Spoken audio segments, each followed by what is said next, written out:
Background score గానీ, songs గానీ, ఒక సాంగ్ అని స్టెప్స్ చెప్పలేం గానీ. అన్న. ఒక సాంగ్ అని చెప్తే మళ్ళీ ఇంకో సాంగ్ అన్యాయం చేసినట్టు అవుద్ది. అవన్నీ అబ్బా రజనీకాంత్ గారే శివాజీ సినిమాలో ఒక బిట్ లో వాడుకుంటారు ఆయన. సో మళ్ళీ ఇంకా చూసుకుని my name is Raju song గానీ, ప్రియతమ సాంగ్ గానీ, ఏదన్నా గానీ ప్రతి సాంగ్ నాకు అద్భుతంగా ఉంటుంది అసలు. ఆ పిక్చరైజేషన్ జై చిరంజీవి సాంగ్ అయితే థియేటర్ లో సవాల్ వేస్తాయని చెప్పొచ్చు. ఆ మొత్తం పిక్చరైజేషన్ గానీ హాలీవుడ్ లెవెల్లో ఉంటది అప్పట్లోనే. సో ఇంకా అది సినిమా మనం కలిపి చూసాం. సో ఎప్పుడు కూడా వైజయంతి మూవీస్ వాళ్ళు ఒక అద్భుతమైన క్రియేషన్ చేయడానికి వాళ్ళ ప్రొడక్షన్ నుంచి చూస్తూ ఉంటారు. సో అప్పుడు జగదేక వీరుడు, తర్వాత ఇదాని కల్కి గాని, సో మధ్యలో ఎన్నో సినిమాలు కొంచెం డౌన్ ఫాల్ అయ్యారు. సో అంతా కూడా మళ్ళీ పికప్ అయ్యారు అనమాట. మళ్ళీ వైజయంతి వాళ్ళు వాళ్ళ ప్యాషన్ తో లాస్ట్ ఇయర్ చిరంజీవి గారి బర్త్డేకి ఇందిరా వచ్చింది, చాలా బాగా ఎంజాయ్ చేసాం. సో ఇప్పుడు చూసుకుంటే జగదేక వీరుడు, అతిలోక సుందరి, సో శ్రీదేవి గారు కూడా అతిలోక సుందరి ఈనాడు మన మధ్య లేకపోవడం ఎలా చూడాలి?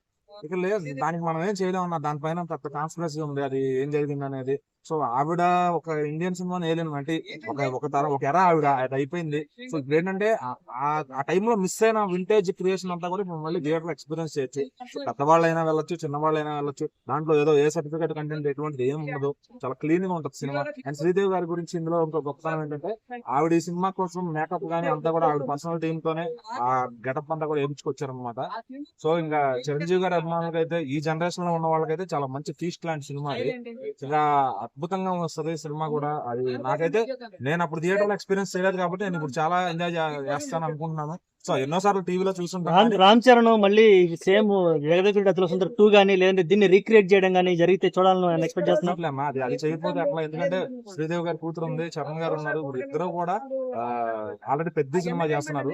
సో అక్కడ పేరు గానీ వర్కౌట్ అయ్యిందంటే కనుక నెక్స్ట్ దీనిపైన ఎవరో ఒకరు ట్రై చేయాలి యంగ్ డైరెక్టర్లు.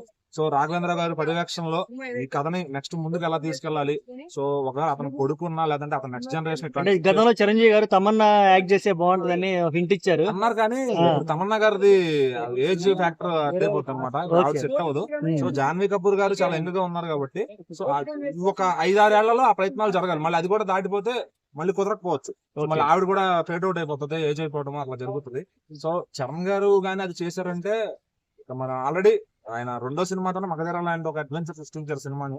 సో మళ్ళీ జగదేక వీరుడు లాంటి ప్రయోగం చేస్తే కనుక ఖచ్చితంగా అది, ఎందుకంటే మగధీర ఒక బాహుబలి మనకు మనం తెలుగు సినిమా చరిత్ర ఉన్నంత కాలం చెప్పుకుంటాం మగధీర బాహుబలి గురించి. సో మళ్ళీ జగదేక వీరుడు అలా అప్పట్లో చెప్పుకున్నారు, ఇప్పుడు అది రెండో పార్ట్ వస్తే కనుక మళ్ళీ ఖచ్చితంగా చెప్పుకుంటారు. అది తెలుగు సినిమా బతికున్నంత వరకు కూడా ఆ సినిమాలు బతికే ఉంటాయి అనమాట. మరి